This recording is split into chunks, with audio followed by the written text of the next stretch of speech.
Hello, welcome to Space Harrier II on the Commodore 64. Now this isn't a coin-op conversion, I believe it's a conversion of a Sega Mega Drive game, or Sega Genesis if you prefer that. I think that game, I think it might have been a launch title for the Mega Drive, but a year or two later it got converted to all the other systems of the day. And here we are with the 64 version now. If you remember, the 64 conversion of the original Space Harrier coin-op was not great, but it was probably the best it could have been. So it'd be interesting to see if this is any better at it. Bearing in mind that Chris Butler wrote the original one, and he's a pretty good programmer, and he doesn't, you know, it's not like he's not got big balls. You know, he'll pretty much have a go at anything. So if even he failed at it, I don't really think anybody else is going to have much luck. But let's take a look. Now you can actually choose your starting level. I think it's 12 levels in total, but we'll just start here as default. You can see that it doesn't have the checkerboard effects again, but it has some horizontal stripes, which I'm not a big fan of that, because unfortunately they don't move at the same speed as the actual landscape graphics. This is a common fault you get with a lot of even race games on 64 that use this sort of technique. I personally find it quite off-putting. Yeah, it just doesn't move at all at the same speed.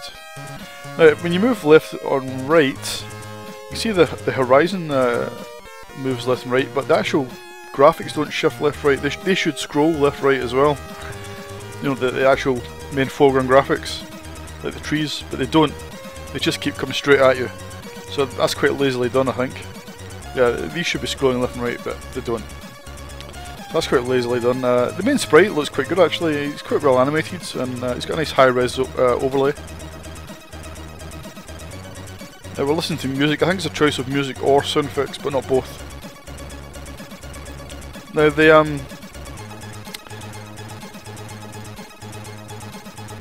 this is the first boss, I think.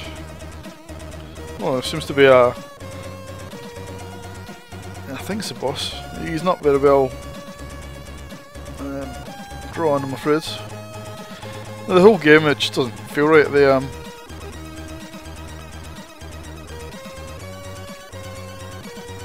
Yeah, I don't know if I've completed this level or not. It seems to be a bit of a lull in the action. Oh no, here we go.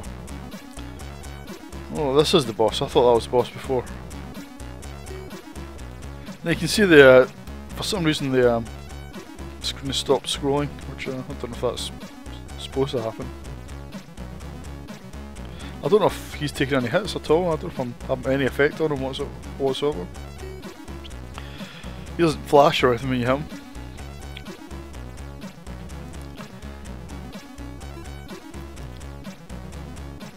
The music's not too bad, it's not great, but it's passable. The graphics themselves, they're okay. I mean, as I say, the main sprite's quite good, but the rest of it's a bit, it's a bit lacking colour, really, I think.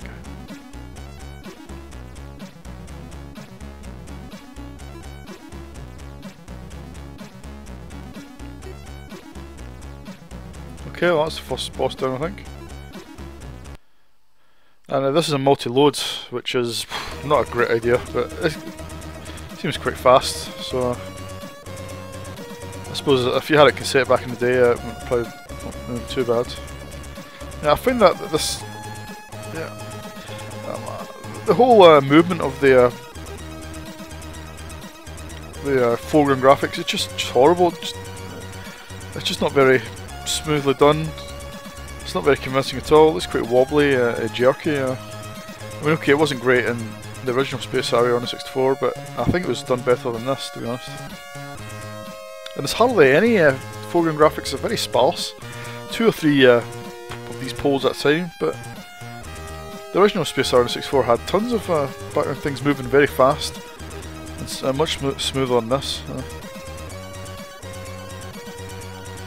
The game's just not fun at all. I mean, it doesn't seem very hard.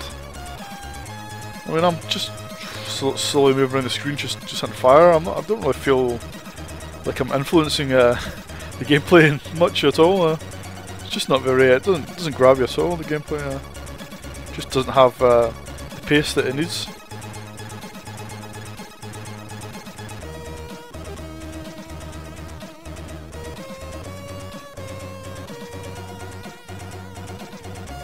I mean, there's nothing too wrong with the game, really, apart from the fact that it's just boring and it seems quite easy. So, on that note, I'll end this video. But I just don't think it's a great game at all. I'll give it. I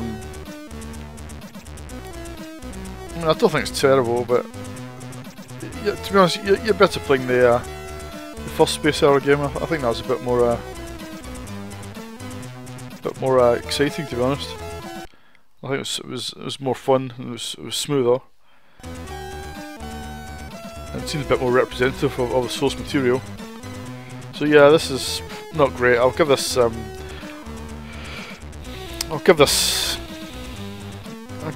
out of 10. Because it's not terrible, but you know, it's not nothing. It's not even good. It's just a fairly subpar game, and unfortunately not as good as the game that came out. I mean, I don't know when this came out. Must have been '89 maybe, but the original Space Harrier came out 3 years before, and on a 64, and I think it did it better, to be honest. Right, that's all for this video then.